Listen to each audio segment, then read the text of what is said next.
भाइयों एवं बहनों, जय श्री गुरुदत्त।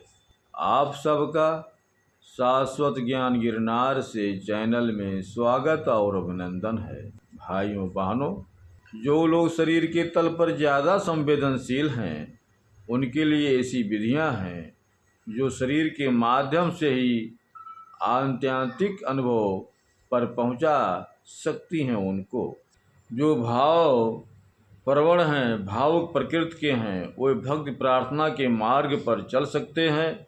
जो बुद्धि प्रवण हैं, बुद्धिजीवी हैं, उनके लिए ध्यान, सजगता, साक्षी भाव उपयोगी हो सकते हैं।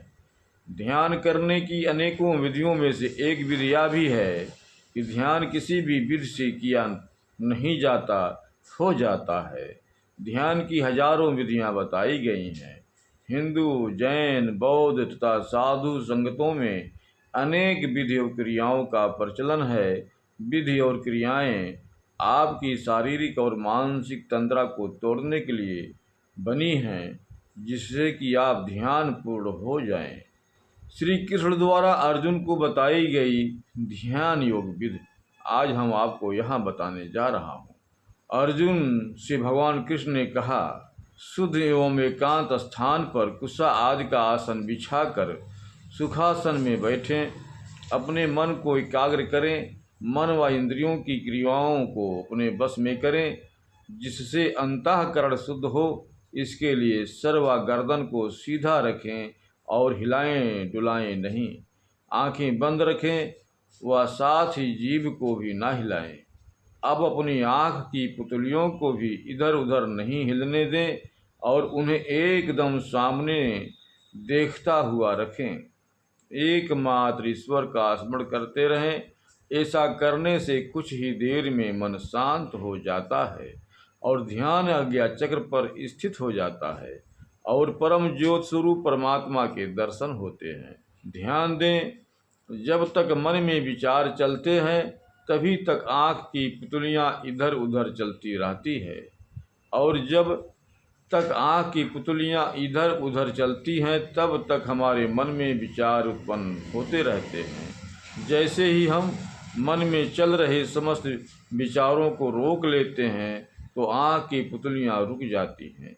इसी प्रकार यदि आँख की पुतलियों को रोक लें तो मन के विचार पूरी तरह रुक जाते हैं और मन व आँख की पुतलियों के रुकते ही आत्मा का प्रभाव ज्योत के रूप में दिखने लगता है। ध्यान करने की अनेकों विधियों में एक विधि यह है कि ध्यान किसी भी विधि से किया नहीं जाता, हो जाता है। ध्यान की योग और तंत्र में हजारों विधियां बताई गई हैं। हिंदू, जैन, बौद्ध तथा साधु संगतों में अनेक विधि और क्रियाओं का प्रचलन है। विधि और क्रियाएं आपकी शारीरिक और मानसिक तंद्रा को तोड़ने के लिए है, जिससे कि आप ध्यान पूर्ण हो जाएं। भगवान शिव ने माँ पार्वती को 112 विधियां बताई थीं, जो विज्ञान भैरव तंत्र में संग्रहित है। इसके अलावा और भी ढेरों विधियां हैं। संत महात्मा विधियां बताते रहते हैं। उनमें से खासकर ओशो रजनीश ने अपने प्रवचनों में ध्यान की 150 से ज़्यादा विधियों का वर्णन किया है। सर्वप्रथम भीतर की वायु को सांसों के द्वारा गहराई से बाहर निकालें, अर्थात रेचक करें। फिर कुछ समय के लिए आंखें बंद कर केवल श्वासों को गहरा गहरा लें और छोड़ें। इस प्रक्रिया से शरीर की दूषित वायु बाहर निकलकर मस्तिष्क शांत और तन मन प्रफुल्लित हो जाएगा। ऐसा प्रतिदिन करते रहने से ध्यान जागृत होने लगेगा। सिद्धासन में आंख बंद करके बैठ जाएं। फिर अपने शरीर और मन पर से तनाव हटा दें, अर्थात उसे ढीला छोड़ दें। चेहरे पर से भी तनाव हटा दें। बिल्कुल शांत भाव को महसूस करें। महसूस करें कि आपका संपूर्ण शरीर और मन पूरी तरह शांत हो रहा है। नाखून से सिर तक सभी अंग शिथिल हो गए हैं। इस अवस्था में 10 मिनट तक रहें, या काफ़ी ही साक्षी भाव को जानने के लिए है। किसी भी सुखासन में आंखें बंद कर शांत व स्थित होकर बैठ जाएं। फिर बारी बारी से अपने शरीर के पैर के अंगूठे से लेकर सिर तक अवलोकन करें। इस दौरान महसूस करते जाएं कि आप जिस जिस अंग का अवलोकन कर रहे हैं वह अंग स्वस्थ व सुंदर होता जा रहा है। यह है सेहत का रहस्य।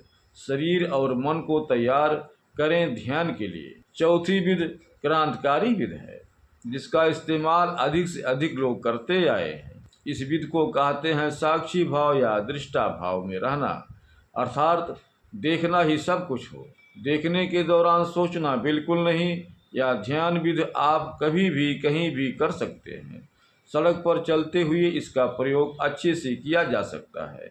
देखें और महसूस करें कि आपके मस्तिष्क में विचार और भाव किसी छत्ते पर भिनभिना रही मधुमक्खी की तरह है, जिन्हें हटाकर मधु का मजा लिया जा सकता है। उपरोक्त चारों ही तरह की सरलतम ध्यान विधियों को आप वातावरण को सुगंध और संगीत से तरोताज़ा और आध्यात्मिक बनाएं।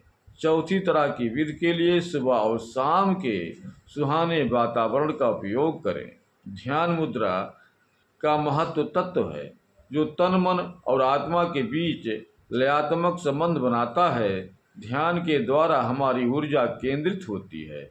ऊर्जा केंद्रित होने से मन और शरीर में शक्ति का संचार होता है एवं आत्मिक बल बढ़ता है। भाइयों बहनों, अब हम अपने शब्दों को यहीं पर विराम देता हूँ। पुनः मिलेंगे अगले वीडियो में। जय श्री गुरुदत्त, जय श्री गुरुदत्त।